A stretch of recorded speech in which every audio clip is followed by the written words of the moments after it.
იცით თუ არა რომ ჩვენ ერთი სხეული კი არა და 7 სხეული გვაქვს. კი ერთს ყველა ვიცნობთ. ეს არის ფიზიკური სხეული, მას ვხედავთ, ვეხებით, ვგრძნობთ. ძალიან აუცილებელია რომ ამ სხეულს გავუფრთხილდეთ. ყველანაირად, ჰიგიენით, კვებით. ვიზრუნოთ მის ჯანმრთელობაზე.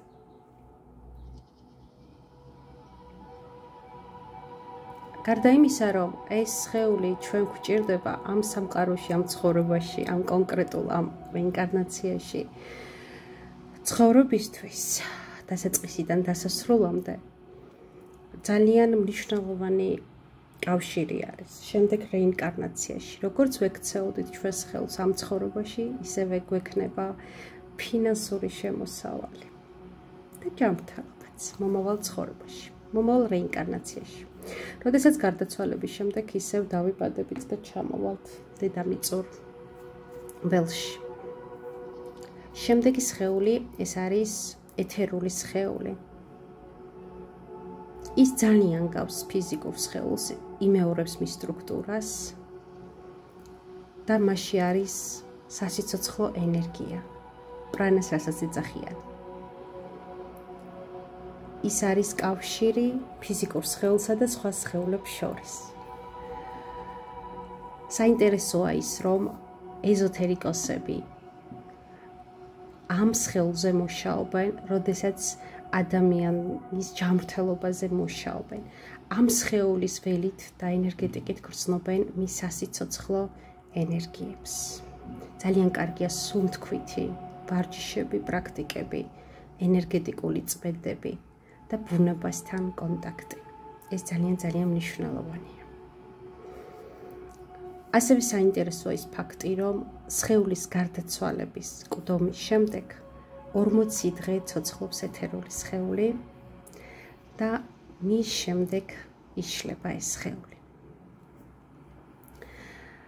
პირველი სხეული მიმაგრებულია ჩვენს ფესვ ჩაკრასთან, მიწიერებასთან, ხოლო მეორე სექსუალურ ჩაკრასთან. მესამე სხეული ეს არის ემოციური სხეული. აქ ყველაფერი ინახება, გრძნობები, ემოციები, არა მარტო ამ ცხოვრების, არამედ სხვა ყველა გავლილი რეინკარნაციების. აბინძურებს მას უარყოფითი ემოციების ჩახშობა და ტრამვები. ალბათ ხვდებით, რატო არის მნიშვნელოვანი ემოციების გამოხატვა. ნებისმიერი ფსიქოლოგიური თერაპიები, ეს იქნება არტ თერაპია, ცეკვეთი თერაპია, ჩვეულებრივი კლასიკური თერაპია, გულწრფელობა საკუთარ თავთან და აუცილებლად ყველამ უნდა ვიმუშაოთ ჩვენ საკუთარ თავში კარგი გოგოს ფორმიდან რომ გამოვიდეთ. არ არის აუცილებელი რომ ვიყოთ ყველასთვის კარგი სასურველი, როცა უბრაზდებით ვიღიმოდეთ. ერთი რამ დაიმახსოვრეთ, ვისაც უყვარხართ, ყოველთვის ეყვარებით. თუნდაც მას უთხრათ, რომ რამე გეწყინათ, გაბრაზდით მასზე და ასე შემდეგ. გამოხატეთ, ეს ძალიან ბევრი ტექნიკა არის, ხო? ძალიან ბევრი ტექნიკა. გადით ისეთ სივრცეში, სადაც ყვირილს შეძლებთ, იყვირეთ ბოლომდე. აიღეთ ბალიში და დასცხეთ მას მუშტები, სანამ არ გაგივათ სიბრაზე. დამტვრიეთ ჭურჭელი. 1000-ნაირი პრაქტიკა, მისწერეთ წერილი. დახატეთ. ეს ემოციური სხეული მიბმული არის ჩვენს მზის წნულის ჩაკრასთან და მე მას სულ ვეძახი, რომ ეს არის ემოციების გადასამუშავებელი ქარხანა თქო. მართლაც ესე არის. ემოციები უნდა დამუშავდეს, უნდა გამოვხატოთ, უნდა ვთქვათ, არავითარ შემთხვევაში არ უნდა ჩავგმანოთ ის, არ გეგონოთ, რომ თუ ამას არ გამოვხატავთ, თუ ამას ჩვენ თავს მოვატყუებთ, რომ დავივიწყეთ, ეს დავიწყებული იქნება. არა, ეს ასე არ იქნება. და როგორც ვთქვი, ეს სხეული ინახავს ყველა ინფორმაციას, კარმიდან, კარმებამდე. კარმებს შორის ყველა კარმულ ემოციას ინახავს. წარმოიდგინეთ.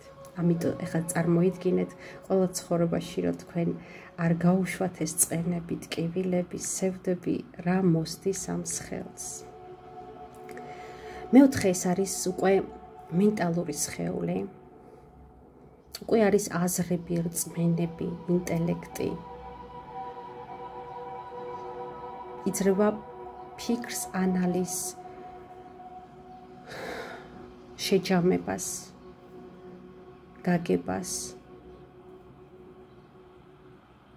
ძალიან კარგია მედიტაცია. ინფორმაცია, ჯანსაღი ინფორმაციის ჯანსაღად მიღება, პოზიტიურ აზრების გაშვება და პოზიტივზე ფოკუსირება. ეს სხეულიც უკვდავია. ცხადია ხვდებით, რომ გულის ჩაკრასთან არის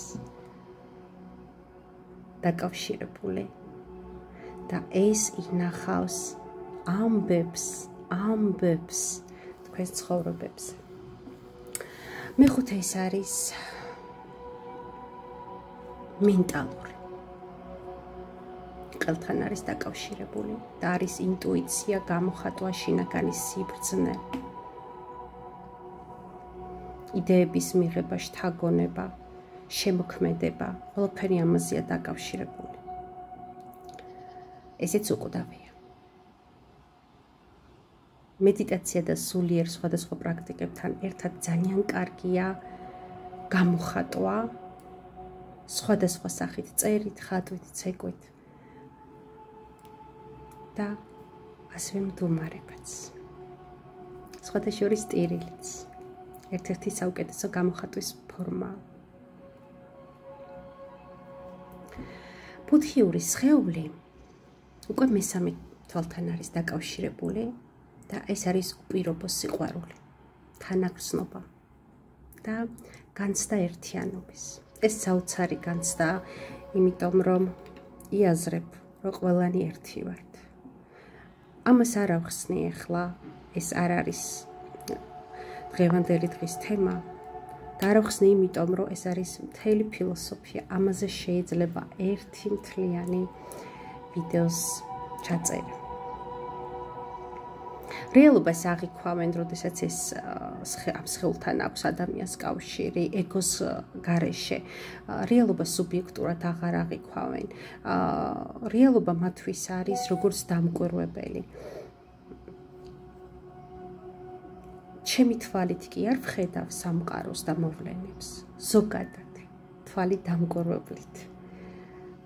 ობიექტურები არიან ძალიან. სხვისი ტკივილი მათი ტკივილიც არის. როდესაც ორი ადამიანი კამათობს, ერთი ამორში ყოველთვის მართალია. მაგრამ როდესაც ეს ბუდჰიური სხეული არის განვითარებული და მასთან კავშირი და წვდომა აქვს ადამიანს, მას შეუძლია დაინახოს მისი მოწინააღმდეგეს სიმართლეც.